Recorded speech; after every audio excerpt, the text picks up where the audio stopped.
Hey, what's up? This is Kevin from Kevin's BBQ Joints, and in this episode of Barbecue City Guide, where I talk to experts in a specific city or region about where to go if you have 1 or 2 days in that specific area. I talked to Nick Stolaris. He is the host of The Meat Show. He's based in New York. He knows his stuff. We talk about tons of barbecue joints, lots of places, off the beaten path places, as well as places that go for prime rib, steak, and his favorite burger of the moment, which sounds incredible. I know you're going to love it. Let me know what you think in the comments below if you want to add any places to the list. Thanks so much. Good afternoon, Nick. How you doing? Let's roll. Let's roll. How you doing? I'm doing great. How you doing, Kevin? I'm doing more than all right. So, so I know you're going to. First off, let's get into it. You're going to Austin tomorrow. Are you excited about I'm going to Austin for my annual. It's the 9th annual barbecue tour that I do with these like 10, 11, 12 guys. It's kind of a rotating shift of miscreants and smoked meat aficionados. But really, it's just sort of friends. It's nothing to do with food writing. It's nothing to do with my career, my job, any of that. It's just pure love of barbecue. And so we've been going 9 years. And during that time, hitting Austin, I mean, Aaron Franklin got his start like that year. Like, I don't think he was even around the first year. So we've seen it explode from being this thing that was really in the surrounding area, you know, Kreutz's and Smitty's and Snow's was City like Market. And now it's all centered. Like the first day was like we were in Austin to pick up at the airport and then scoot out of town. Now it's like literally a whole day is dedicated to Austin. There's so much barbecue going on there. And believe me, we hit like 15, 16 joints in like 3 days. So there's plenty, and there's probably new ones that have popped up and then like since you guys were there. Take Truth, which didn't even exist 2 years ago. We went last year, blown away. I think it made it into the top 10 of the Texas. Yeah, we were talking about New York barbecue. Okay, say someone has a day in town, they're coming on a business, they have a day or they have a weekend. Where would you recommend people go, maybe off the beaten path or not off the beaten path? Your call. Yeah, I mean, if you're looking for the best expressions of American regional barbecue, and even sort of a New York style of barbecue, I think right now it's all about hometown barbecue and about what the Pig Beach guys are doing. Okay. And they're two very different expressions. I mean, I think what Billy Durney has done out in hometown barbecue, which is, to me, in terms of traditional American barbecue, he nails it. He does an incredible brisket. He does incredible short ribs. I mean, the real Texas style. But then his ribs have got like, you know, they're like something you might expect out of Michael Mill. I mean, his ribs are like textbook. But then the new stuff he does, he's doing like jerk. He does jerk style ribs. He does Korean style ribs. He does a lot of pastrami, a lot of stuff that's influenced by the New York Deli. All fantastic. See that. What is going on at Pig Beach? Yeah, I want to know. More than Pig Beach is Pig Bleecker, which is what has been described as barbecue adjacent. Okay. Pig Beach is it's kind of different. Like, you know, Billy is sort of bringing local flavor and infusing that with barbecue. What Pig Beach are doing, and more importantly, Pig Bleecker, is they're taking sort of comfort foods like lasagna and the steak, and they're infusing barbecue into that. And I think that really, if you're looking for what New York barbecue is, that's kind of what you come to New York for. If you're traveling, all right, you're stuck here on business. Like, I love New York barbecue, but like, it's not like Austin barbecue. It's not like you know, we aren't known for our barbecue, but I think what we bring to the table is these new inflections of barbecue. So if you're coming here and looking for perfect brisket, perfect ribs, yeah, you're going to find them. But I think the more interesting things you're going to get are prime ribs that have been smoked, ribs that have been smoked, but then made into a short rib ravioli, you know, those kind of things. So I think for that, look for places like, and I'm going to give you the classic barbecue places too, because there's plenty of them. Are they all open for lunch and dinner? I know that Billy is open for lunch and dinner every day except Monday, I believe. And this is obviously stuff you can look up. And I would encourage links all. Yeah, take my word for it. Like Google search before you get there, because hours change, especially we're going into spring now. Without a doubt. Pig Bleecker is open lunch and dinner, I think, all 7 days.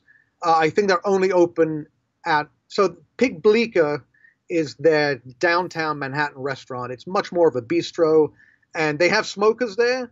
They're smoking meat. They're searing meat. They serve a fantastic hamburger. They serve a ton of things. But as I said, it's all influenced by smoke, and a lot of the meats are smoked, and a lot of the cheeses are smoked. Oh, that's rad. So they'll take like Di Paolo mozzarella and smoke it and do some kind of crazy dish with, with like stuffing brisket in there with ricotta, and they're doing some really interesting Smart, stuff. really smart. Pig Beach, which is their Brooklyn restaurant, really the original one. It's much more of a traditional smoke joint, but they also like some of the best things there are like they do this sausage that is like sausage and pepper stuffed into the casing, right? Oh, they do an incredible hamburger. They have amazing hot dogs. They also have, I love the barbecue there. It's fantastic. But the things that I think they're doing that are really unique, not the traditional barbecue things, even though those are really well done.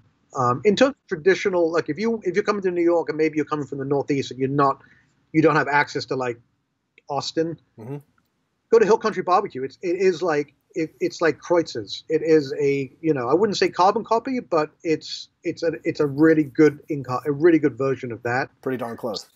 There's also Arrogant Swine, which is a sort of North and South Carolina amalgam of styles. That's true. Also really innovative stuff coming out there. And Tyson Ho is one of the more creative people in barbecue, and really one of the more interesting people. Like a conversation with him is worth the trip out to Bushwick, even if you don't eat his amazing barbecue. Oh, that's awesome. That's a good tip.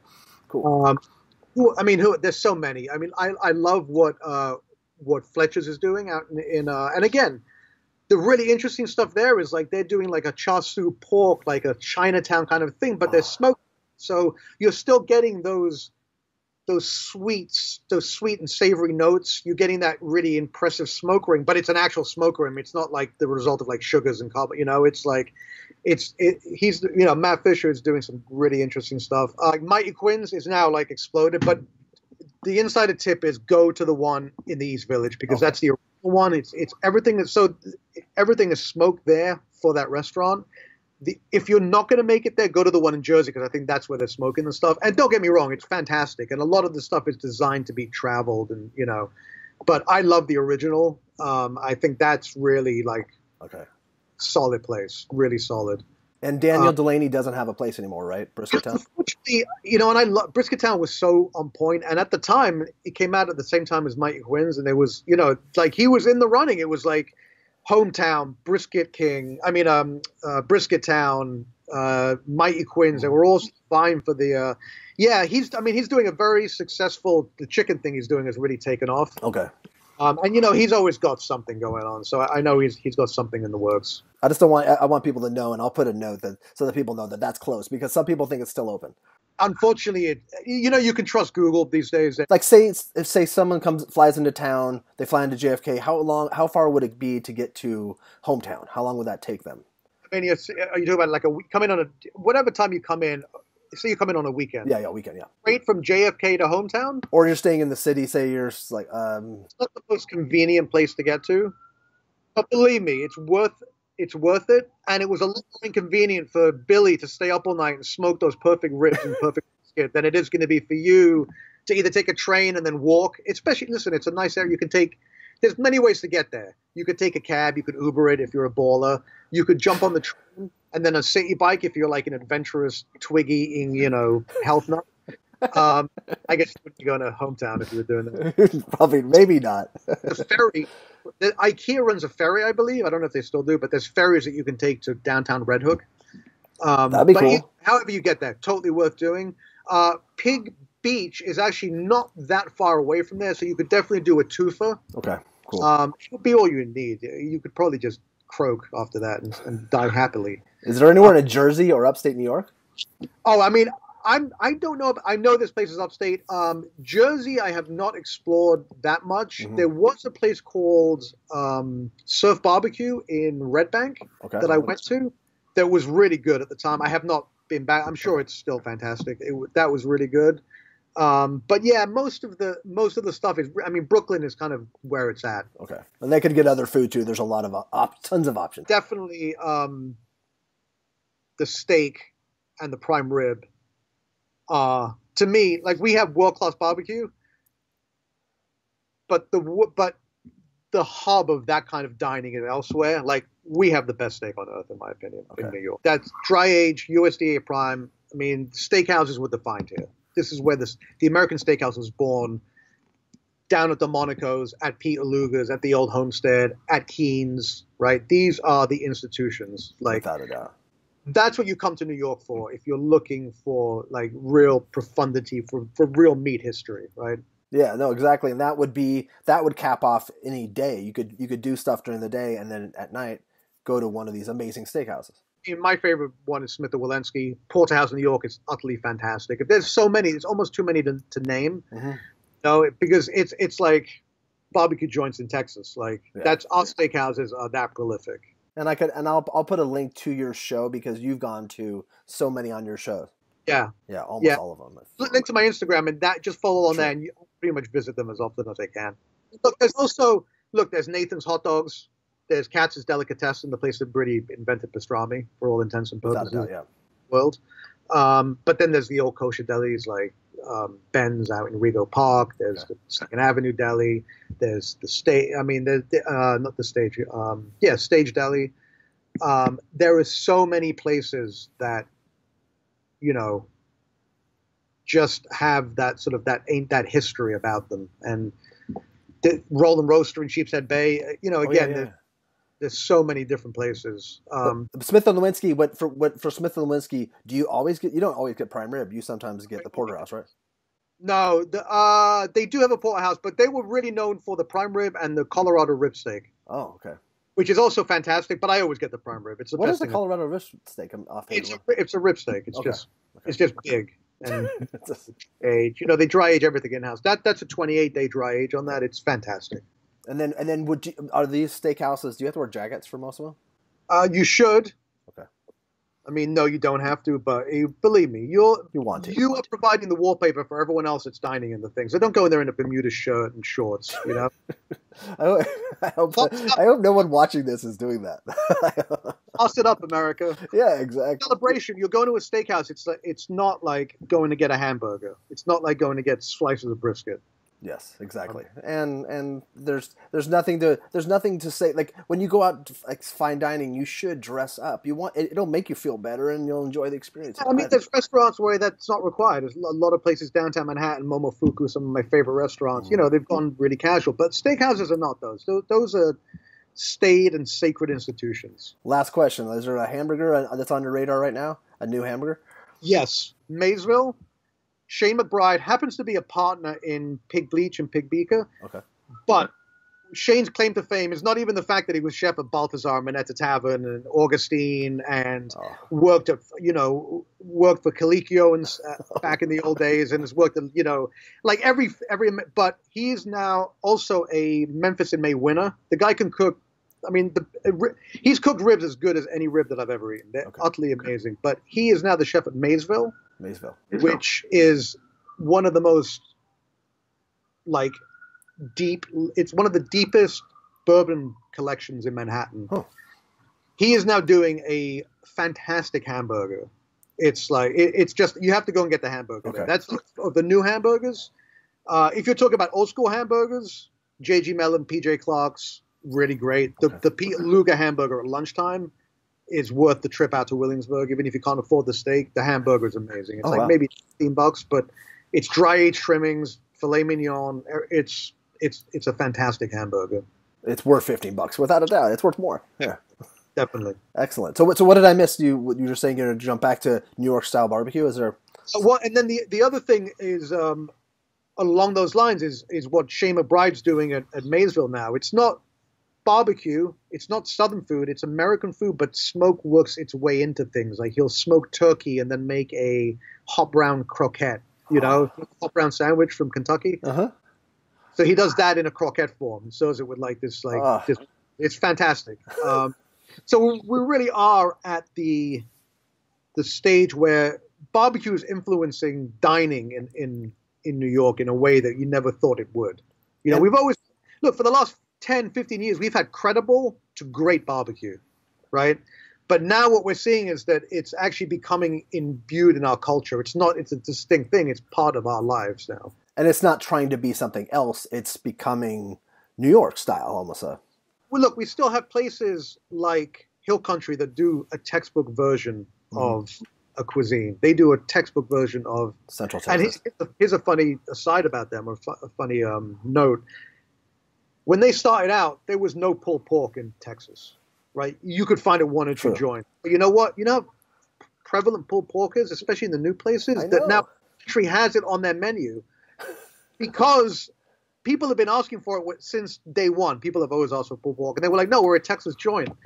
There's enough places that have it in Texas that you can justify having it. So They that really, legitimized it. That's so funny. and that's how in tune they are with what's going on in Texas when you go to Hill Country. But there's so many. Listen, I'm probably missing half of places that have opened, but But these are your recommendations. If someone was popping into town, this is like if they emailed you, you'd shoot them back an email with this. exactly. So don't email me. Just watch this episode. I'm kidding. I always respond to email requests. You do, yeah. You're extremely it doesn't. It's not always super quick because you're semi busy. Yeah, well, I have a few herd of cattle to get through. Definitely. Are there any old school New York barbecue places that are still there? I'm trying to think.